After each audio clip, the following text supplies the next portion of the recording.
Again. Okay, big shot. Swimming through the riptides from the cliff, but I got love on the twip side. Moves of the day, no rules, just play.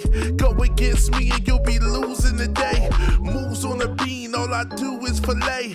Beast need a feast, about to go and got a steak. Lyrics on homie, might go and cop a case. Going with no trace, go get the caution tape. I got sauce in my veins, no flaws in my game. Deep sea thoughts get lost in my brain.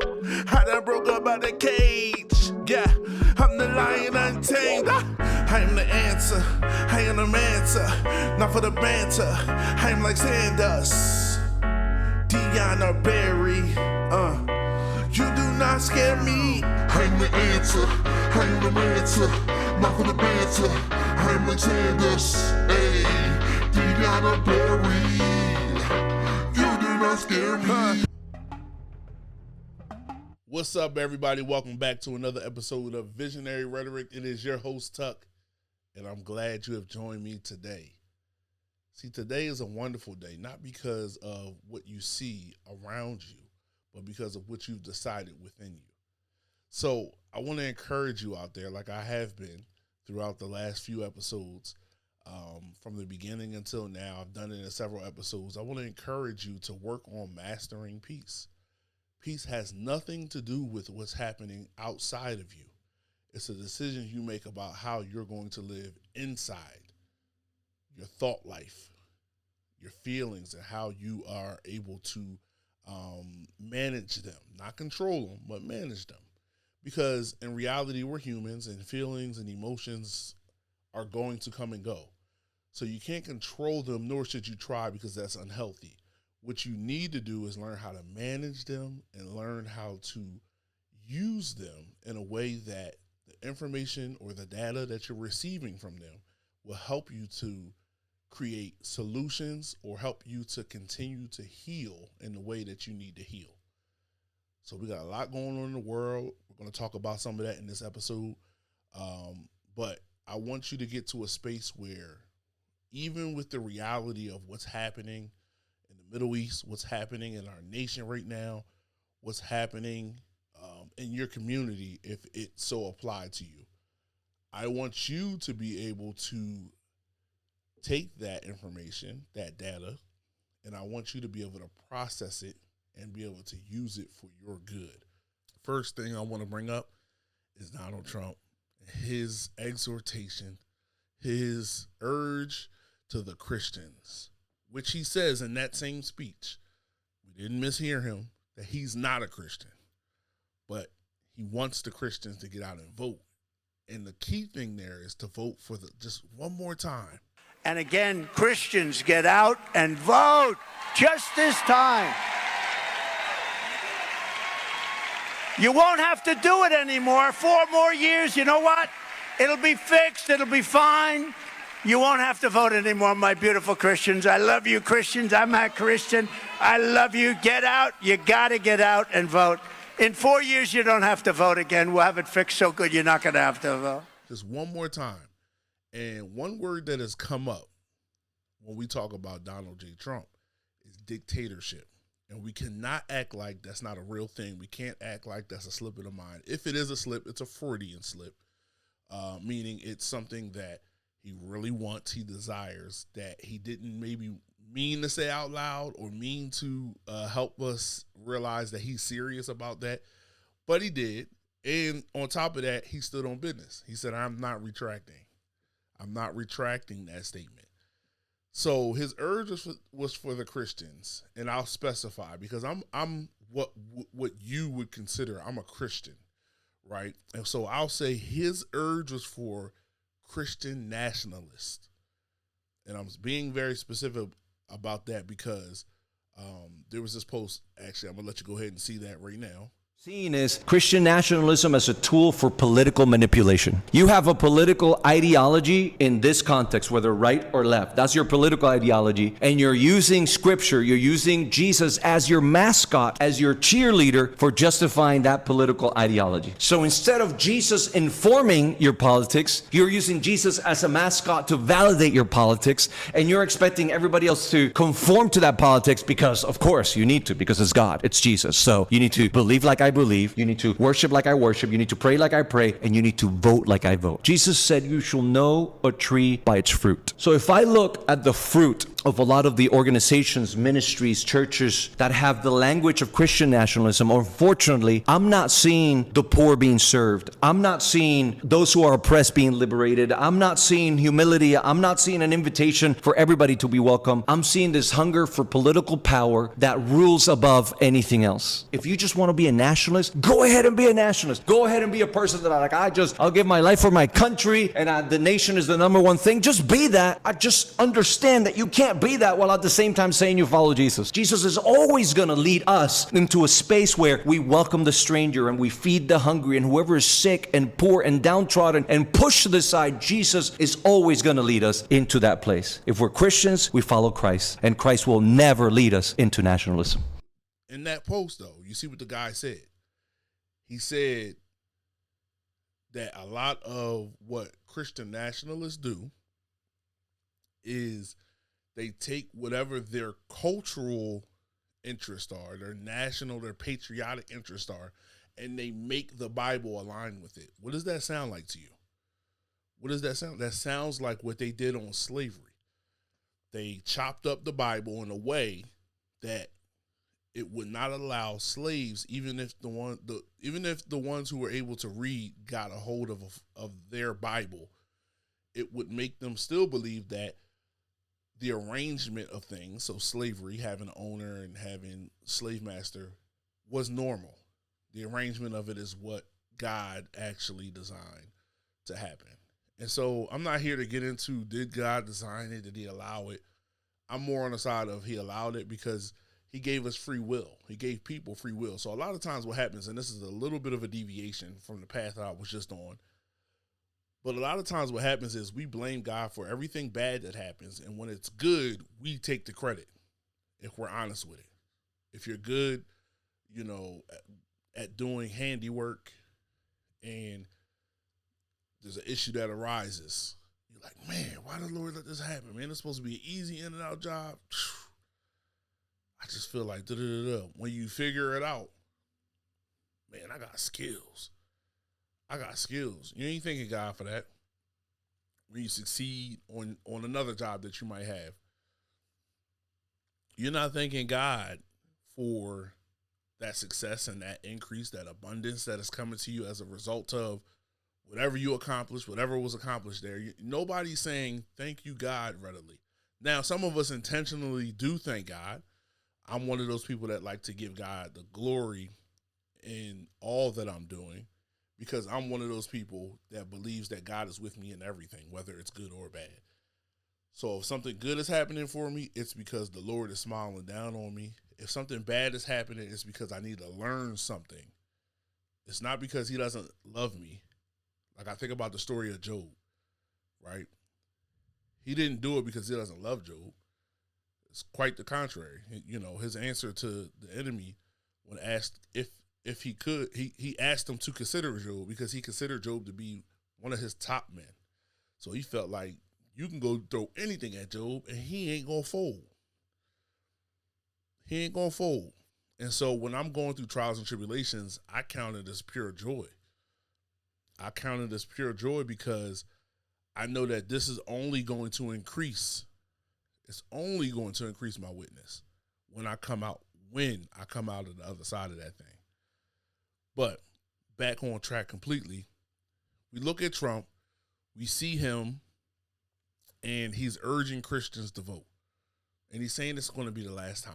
Just vote one more time, come out. And he's assuming that, if you're Christian, you're voting for him. And so just one more time, what does that mean? He didn't make a mistake because he doubled down. Somebody asked him to clarify, to correct, And he didn't say, "Oh, I just misspoke." What I really meant was just come out and I'm going to, he said, "I'm going to fix this thing up." He didn't explain it. He said, "I said what I said. Come on out, vote one more time, and what I'm going to do is I'm going to fix it up. Real nice here. So you ain't got to ever do that again." And the first thing that comes to mind, I know somebody's going to look at this and they say, "Oh, Tuck, you just talking crazy. You getting pulled into that fearmonger stuff." First thing I thought was, he is too giddy about Putin and Kim Jong-un. He wants to create like a dictator trinity of sorts, where it's him, Putin, Kim Jong-un. That's what he wants. And if you don't think so, this dude is a megalomaniac. He's a megalomaniac. And the crazy part is, because so many people have this idea that he represents some of these fringe ethics, I guess you can call them, or values that they have, they're like willing to look past all of that. And so you don't, to me, really care about this nation. And put all of these ideologies, these political views aside. You don't care about what this nation was supposed to be, even though they were owning slaves at the time. You don't care about that in reality as a Christian nationalist. And yes, a lot of you evangelicals are part of that Christian nationalism. And you got to really look at your salvation. You got to really look at your, where you stand regarding following Christ. Because a lot of what you want to go forth does not even align with who Christ was and what he did and the people that he went after. All the people Christ went after, you're looking to create a government and a nation that would push them away. That will push them away. You're no different than those men, mind you, adulterous men. You're no different than those men at the well who were ready to stone the woman for being an adulterous woman, while it wouldn't be possible for her to be that unless there were some willing and able men that were willing to participate in adultery. You're no different than those men. And when Jesus went down and wrote in the sand and all of them dropped their stones and started walking away, y'all didn't get the message. Y'all didn't get the message. So any of those things that you're looking at as just so sinful that you need to get a hold of the government and do away with any policy that would allow such people to exist, drop your stone and walk away. Because I guarantee you, if y'all get what y'all want, that's not the only thing that's going to happen. Y'all think y'all are on the right side of this when it comes to your belief system and how you use. See, y'all don't do it right when it comes to the Bible. Y'all read into it what y'all want to be there rather than taking out what is actually there. And that's the problem, and that's what the man was talking about. Really, the concept he was sharing is the exegesis versus the eisegesis. That's what it was. And so what happens is, just like the slave masters did when they came up with the slave Bible, they took out pieces, chopped it up. If you read it, it probably wasn't very coherent as regarding the reading of it, the smoothness of reading. Probably wasn't a coherent reading. And you have a situation now where these people, are now putting their beliefs, and that's the reality, their cultural beliefs in place of what God is actually doing. And so the people you think God is after, in the sense of getting them, chastising them, whatever, giving them consequences, he ain't after them that way. He's after their heart and soul, but he's after all our heart and soul. When we get into a relationship with God, a lot of times we expect things to change instantaneously. We want more of God, and in reality, we need to give God more of us. And that's the problem. Most of y'all, especially Christian nationalists, Y'all haven't given God more of you. You just want more of God in the sense of, God, step in and do this. God, get these people.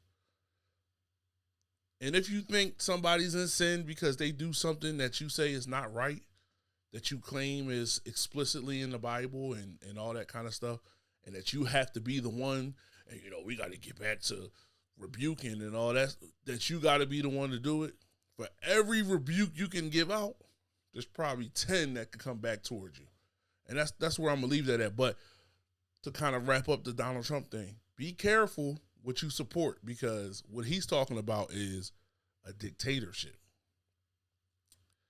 He said this will be the last time you have to do it. He meant that. That's not a figure of speech. I don't know what do you make of that? And not to mention, he has said several times that mentally he's sharp. So we can't get up here assuming that all of a sudden he had a mental lapse. He says he's sharp. That his mental tests, his mental acuity tests are through the roof. So we can say, oh, he made a mistake. No, he doesn't leave room for that. He doesn't leave room for that. My man just had there was an attempted assassination against him. And he's still talking like this. I think he knew what he's actually doing now was going to be the pathway he could take to get the nomination and then become president in 2016 with the Republican Party. He knew that because he knew that there were certain topics that if he made them a part of his talk, his lingo, it don't even have to be in his plan, his policy plan. It just has to be something he talks about. And on top of that, hey, this stuff, me doing policies that affect these things don't really impact me. So, hey, maybe I will throw the policy in there to put the cherry on top, like I mentioned in the last episode. But y'all got to be careful, because I'm almost certain that the conservatives, the Republicans, don't want a dictator. I don't think anybody who's an American wants a dictator. Nobody looks at Russia, definitely not, and says, yeah, we like the way they operate. We want our leader to operate. We want our top leader to operate this way. Nobody looks at North Korea and says, oh, we love the way that he runs that. We want our president to be like that and not a president. We want them to be a dictator. Nobody does that. But yet you're okay with this man sitting up there and he's saying, yeah, this is going to be the last time you need to vote, right? You're okay with that. It's crazy to me, because I'm like,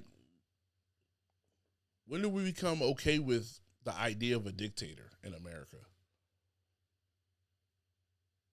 I mean, we're heading I know y'all want change, but we're heading in a dangerous direction.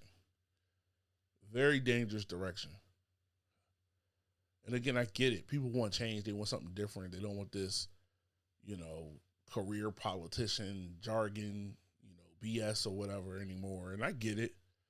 But we're heading in a dangerous direction, if I'm being real with you. And I get it. You're going to say Kamala's not the answer, or Kamala. I want to make sure I'm saying her name correct, so I'll say it both ways this time. But I think it's Kamala. A lot of y'all are saying she's not the answer, and it's very interesting that she's so actually qualified. She's pretty qualified. Actually, I won't say pretty qualified. She's very qualified, based on her career path, to be in politics in general. And she knows the law. Most presidents probably don't know. Most presidents haven't known the law as well as she does. And there's been a lot of propaganda around her stint as an AG and a DA and all that kind of stuff, and her role in the mass incarceration of black men particularly. There's been a lot of propaganda that's been said about her since she decided she wanted to run for president, and then she became the vice president. There's been a lot of propaganda. Again, I've seen some evidence that a lot of that has been just that, propaganda. And I even perpetrated it. I've said it out loud, like, she ain't the answer because she done locked up a lot of black men, kept a lot of black men locked up. But I've had evidence and stuff presented to me, and I beg of you to do your own research. But I've had evidence presented to me that shows that it's not what we think it is about her. And again, that's not me endorsing her. And again, I don't have the platform yet to be endorsing people where people would be like, oh, we got to listen to them. My whole thing is this. I really am about truth and against misinformation. And so we just have to be real. There's still going to be some things that you don't like about her, even if you find out that what I just said is true, like that she didn't, she wasn't the cause of thousands of black men being locked up and in prison and all that kind of stuff. If you find that not to be true, if you do your own research, you still may say, well, I still just don't like her because of X, Y, Z.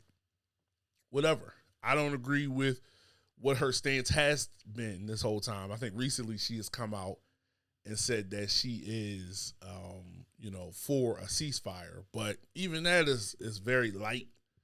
It's very like a tap on the wrist kind of approach to what's going on in Gaza, right? No, not a ceasefire. You heard the top UN court. This is illegal occupation, war crimes. You heard it clearly. They want to put out a warrant for the prime minister of Israel's arrest. This is not like a game. This is what they did to Hitler.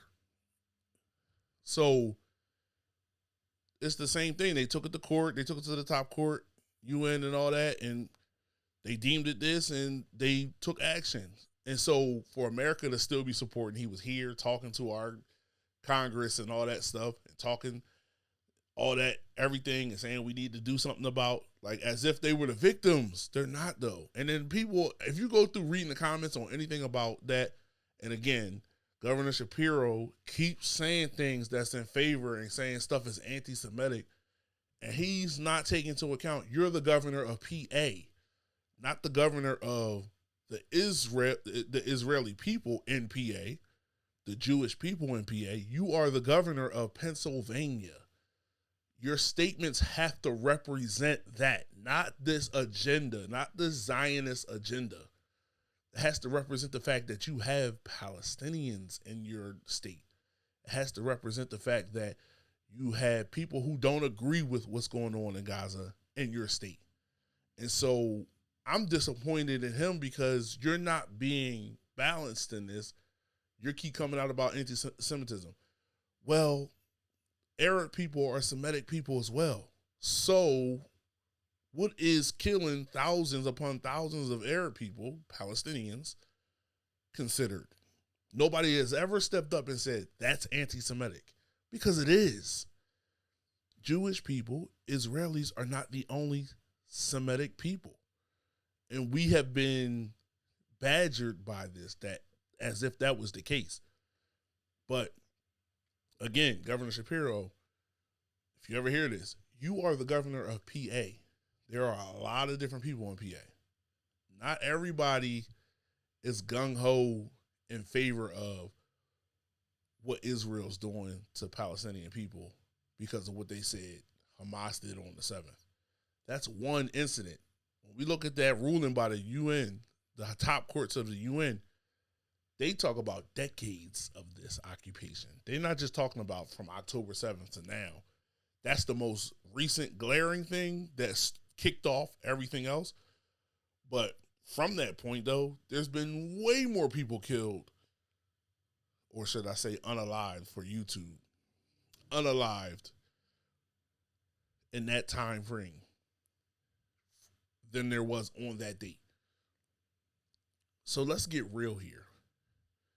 Let's get real here. So I say that to say there may be that you still don't agree with when it comes to Kamala Harris. I get it. I'm not endorsing her. What I am saying is let's commit the truth. Like I just saw that they said, and real quick, I'm not going to go too deep into it, but they just said, let's stick to coming against her policies or lack thereof when it comes to her track record as a senator, when it comes to her track record in law, when it comes to any of those things. Let's talk about those things, policies, convictions, stances, whatever it is. Let's keep it to the job she's done and not to this, basically to her race or to her gender, right? Because they've been calling her a DEI VP, a DEI. It should be a DEI president. And they're hung up. A lot of you conservatives are hung up on DEI, diversity, equity, and inclusion, because it's so bad. Because it's so bad. Because things weren't in the favor of white folks for so long in this nation that there doesn't have to be now like a correct course, which was affirmative action, the civil rights.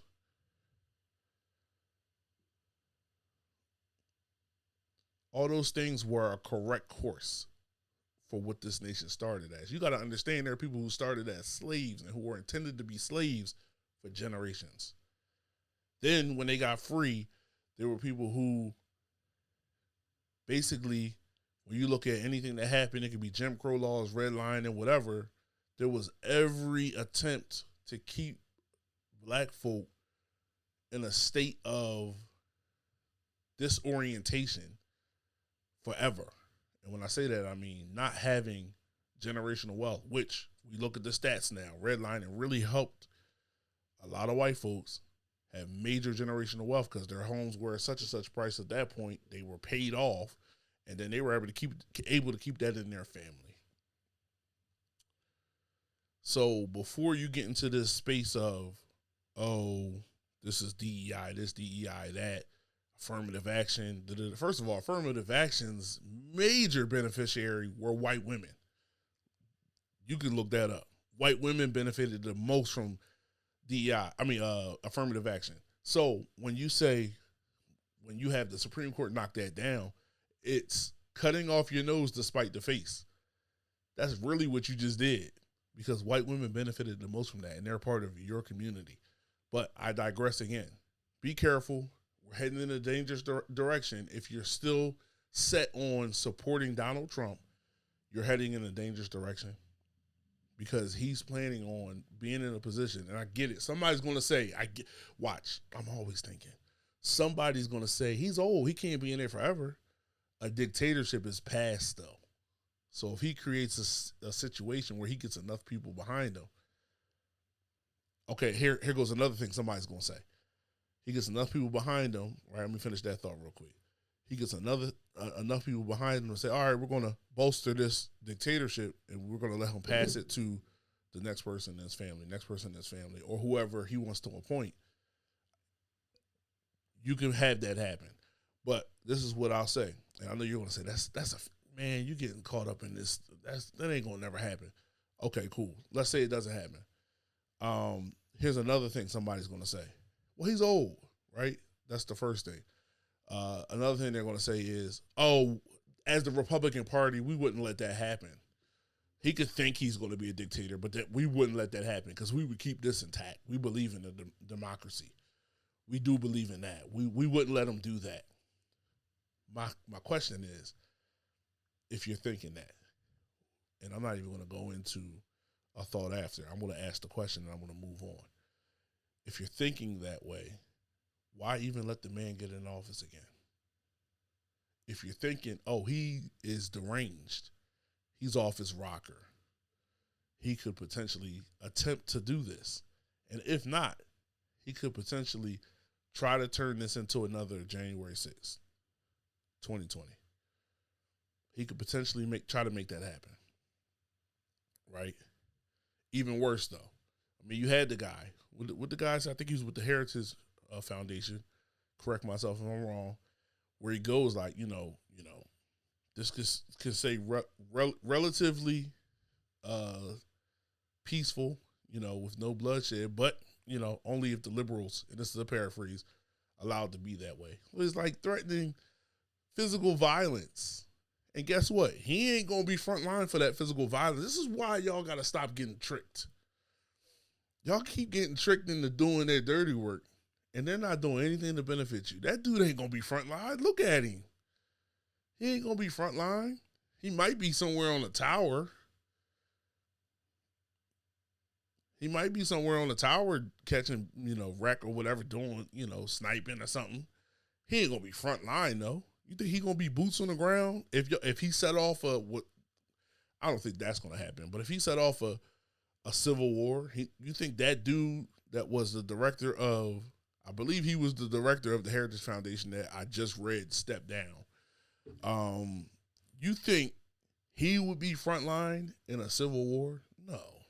He's gonna have all the people they don't think much of that they need.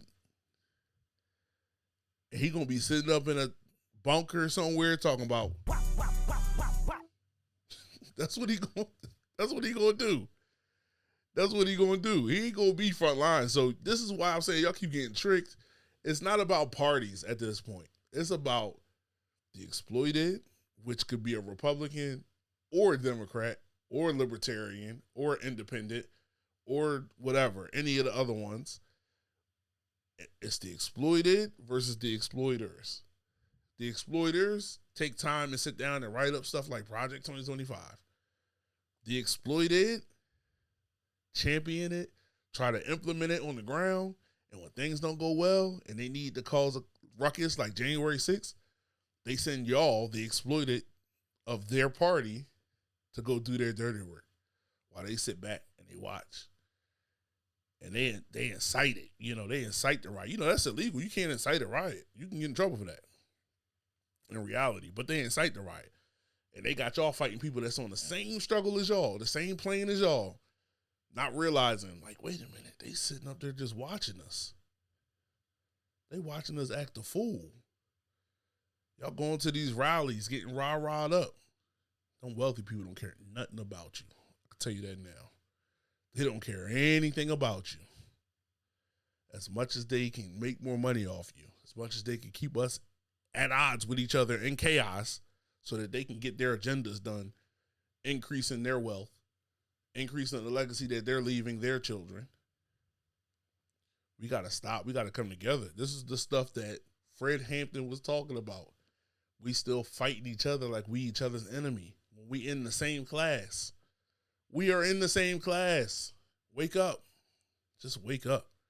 Please wake up. At this point, vote for who you want to vote for. That's the end of that part.